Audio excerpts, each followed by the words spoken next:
मैं डॉक्टर कर्मवीर सिंह, सह आचार्य राजनीति विज्ञान, बाबू शोभाराम राजकीय कला महाविद्यालय अलवर। प्यारे बच्चों, हम आज ऑनलाइन कक्षा में नया टॉपिक आज शुरू करेंगे।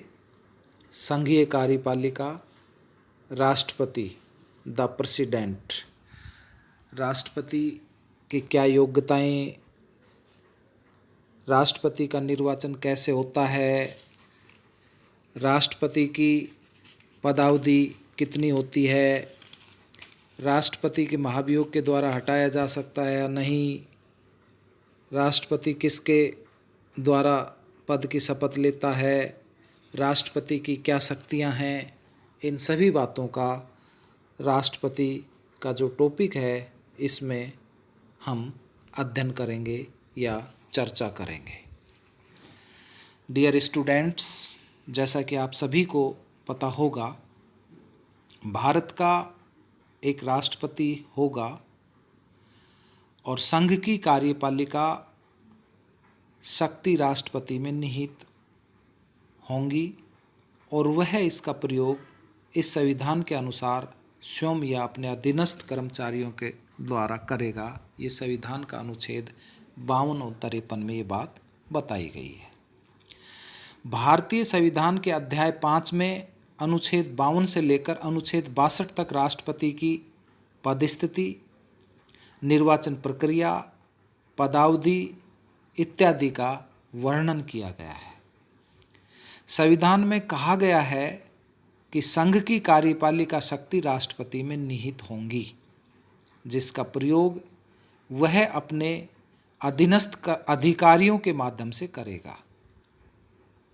वास्तव में भारतीय राष्ट्रपति का अलंकारिक महत्व है। वह अमेरिकी राष्ट्रपति की भांति वास्तविक शक्ति का उपयोग तो नहीं करता। उसकी स्थिति ब्रिटिश सम्राट से अधिक मिलती है। जैसे कि डॉक्टर अंबेडकर ने कहा था कि भारतीय संविधान में राष्ट्रपति की वही स्थिति है जो ब्रिटिश संविधान में सम्राट की है। वह राज्य का प्रधान है, वह राष्ट्र का प्रतिनिधित्व करता है, वह राष्ट्र का प्रतीक है। प्रशासन में उसका स्थान औपचारिक प्रधान का है।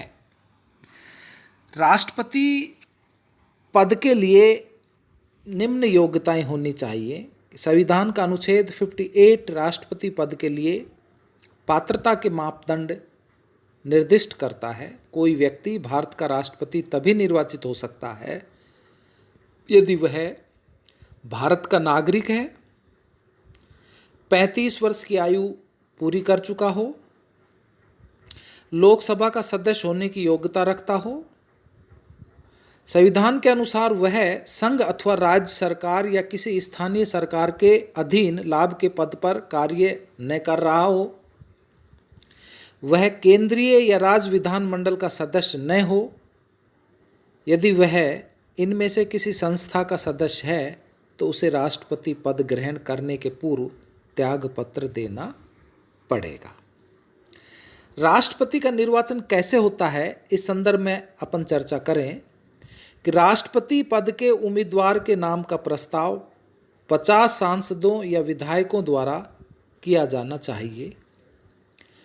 इतनी ही संख्या में सांसदों या विधायकों द्वारा उनके नाम का अनुमोदन किया जाना चाहिए।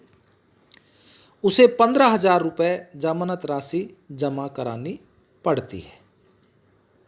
संविधान द्वारा राष्ट्रपति के निर्वाचन के लिए अप्रत्यक्ष पद्धति को स्वीकार किया गया है। ठीक है ना, एक तो होती है प्रत्यक्ष पद्धति और एक होती है अप्रत्यक्ष पद्धति। प्रत्यक्ष पद्धति, जैसा कि आप सभी को मालूम होगा कि जो लोकसभा का निर्वाचन होता है वो प्रत्यक्ष पद्धति के द्वारा होता है और राष्ट्रपति का चुनाव या राष्ट्रपति का निर्वाचन अप्रत्यक्ष पद्धति के द्वारा किया जाता है।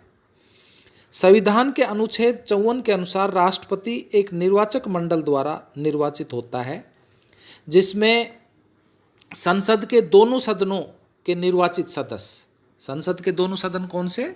लोकसभा और राज्यसभा के निर्वाचित सदस्य राष्ट्रपति के निर्वाचन में भाग लेते हैं। दूसरा, राज्यों की विधानसभाओं के निर्वाचित सदस्य। राज्यों की निर्वाचित विधानसभाओं के सदस्य कौन होते हैं? MLAs, member of legislative assembly. ठीक है ना, तो राज्यों की विधानसभा है, उनके निर्वाचित सदस्य एमएलएज। तीसरा, राष्ट्रीय राजधानी क्षेत्र दिल्ली और पांडिचेरी संघ राज्य की विधानसभाओं के निर्वाचित सदस्य भी इसके निर्वाचन में भाग लेते हैं। और राष्ट्रपति के निर्वाचन के लिए एकल संक्रमणीय आनुपातिक प्रणाली को अपनाया गया है।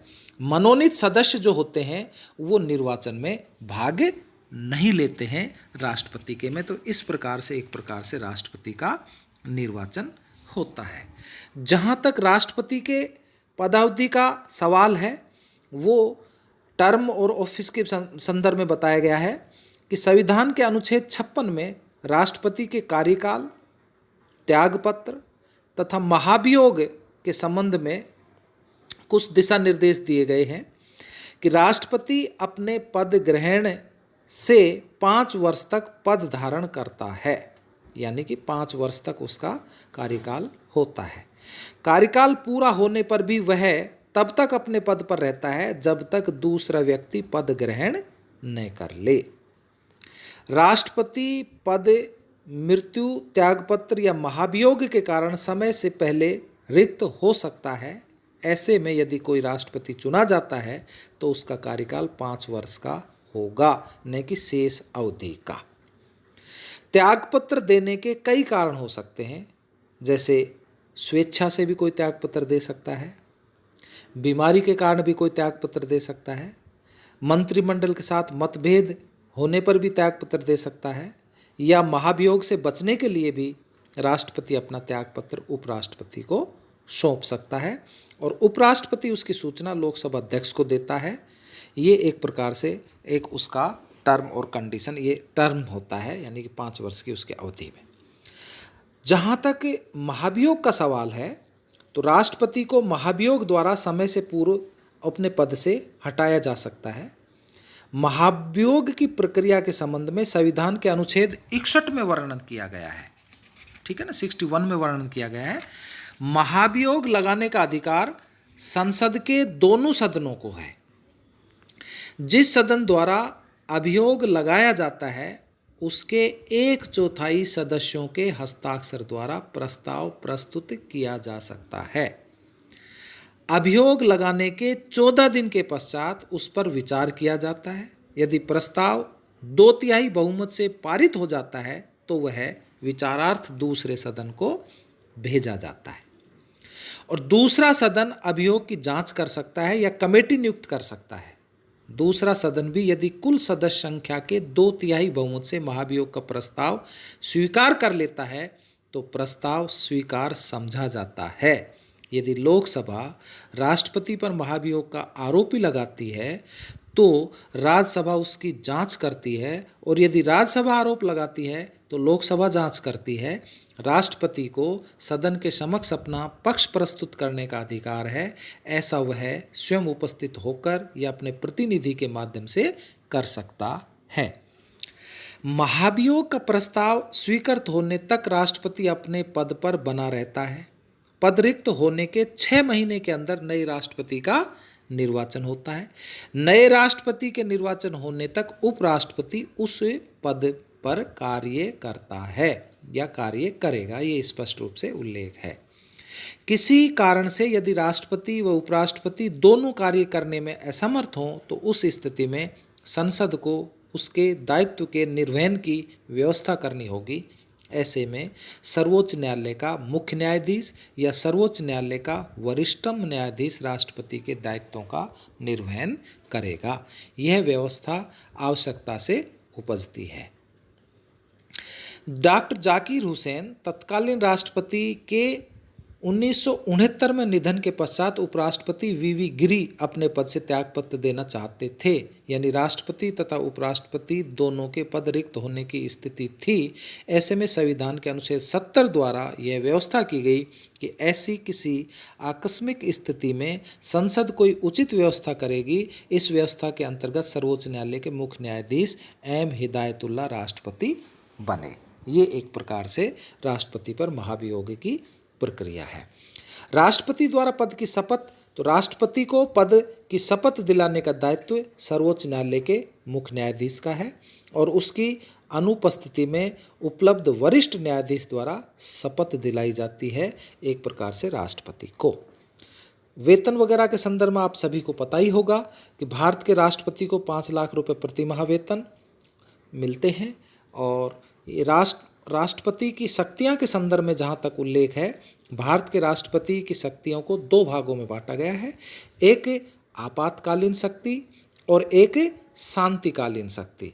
शांतिकालीन शक्तियों के संदर्भ में कि राष्ट्रपति को कार्यपालिका की, विधायिका की, वित्तीय, न्यायिक व अन्य शक्तियां प्राप्त हैं, जिनका विस्तृत उल्लेख हम नेक्स्ट जो ऑनलाइन कक्षा होगी उसमें हम राष्ट्रपति की शक्तियों के संदर्भ में अध्ययन करेंगे। धन्यवाद।